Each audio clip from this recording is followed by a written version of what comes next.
Hi guys! Welcome sa Sipnayan. In this video ay tutuloy natin yung series natin on evaluating function. No? So, ang pag-aaralan natin ngayon is paano ba kung ang sinasubstitute natin sa x ay hindi lang number. Paano naman kung expression din, no? Katulad nito mga to. No?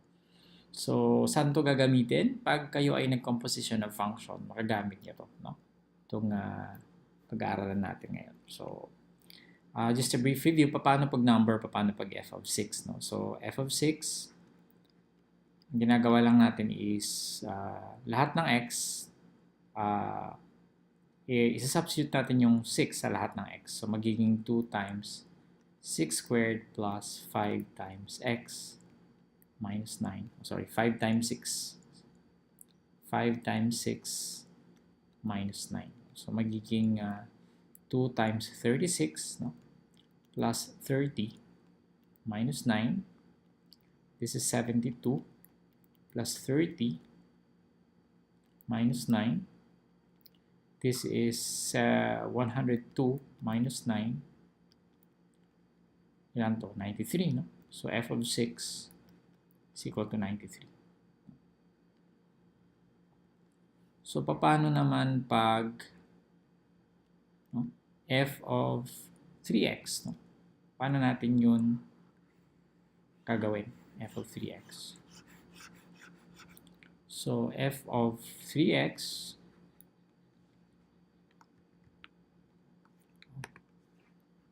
bakit bumalik? Nag-undo yata ako.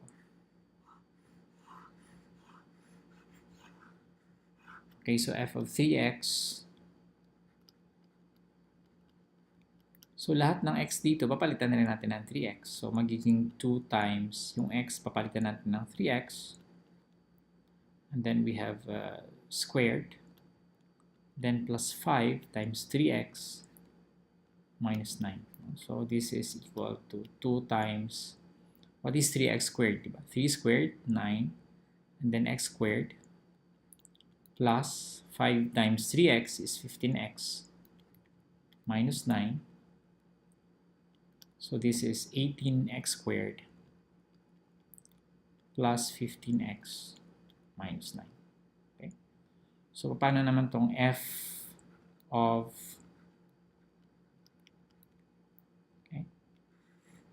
paano naman tong f of 2a plus 1? And then lahat ng x papalitan mo rin ng 2a plus 1. So 2 times 2a plus 1 squared plus 5 times 2a plus 1 minus 9. So, 2 times squaring a binomial. No? So, hindi ko na-explain yan. No? 4a squared plus 4a plus 1. Reviewin nyo yung squaring a binomial. No? And then we have a plus. What is 5 times 2a plus 1? By distributive property, we have 10a plus 5. 10a plus 5. Ito yun. And then we have a minus 9 here. Next, by distributive property, we have 8a squared plus 2 times 4a is 8a plus 2 times 1 is 2. And then plus 10a plus 5 minus 9. Combine natin yung similar terms. So 8a squared plus ang 8a tsaka 10a similar sila, diba? So 18a plus, what is 2 plus 5 minus 9? 7 minus 9 is negative 2, diba? 7 minus 9 is negative 2 plus negative 2. But we know that when we say plus negative 2, we mean minus 2 because of the rule, no? A minus b is the same as a plus negative b. This is one of the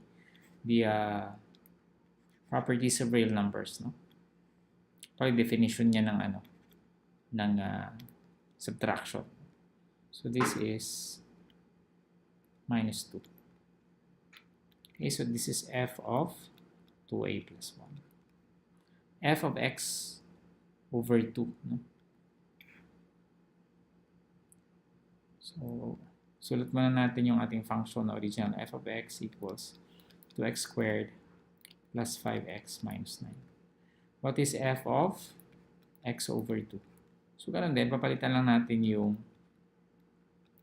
lahat ng x over 2. So 2 times x over 2 squared plus 5 times x over 2 minus 9. So magiging equal to 2 times x over 4, x squared over 4. So square and then square. And then we have 5x over 2, 5 times x over 2. So 5 over 1 times x over 2 actually yan. Pag whole number, pwede natin lagyan ng over 1. Kaya siya magiging 5 times x, which is 5x, 1 times 2 is equal to 2. Kaya siya naging 5x over 2. And we have a minus 9 here. So, pwede tayo mag-cancel dito, di ba? Cancel, cancel. X squared over 2. Mawala yung 2 dito, di ba? Divided by 2, magiging 1. So, 1 times x squared is x squared. Then, 4 divided by 2 is 2. Nasa baba. And then, we have x to the 5th. Sorry, x to the 5th, not x to the 5th. But 5x over 2 minus 9. So, f of x over 2 is equal to x squared over 2 plus 5x over 2 minus 9. Okay, so I think you had enough practice for evaluating function. I think kaya-kaya nyo na yan pag tinanong kayo kung paano mag-evaluate ng function, pag binigay ng problem. So, that's it for this tutorial. Gusto ko yung invite sa SIP9 YouTube channel. Mag-subscribe kayo kasi marami tayong i-upload soon. No? And we have our Facebook page, facebook.com/SIP9page, and our website, SIP9.com. See you in the next tutorial.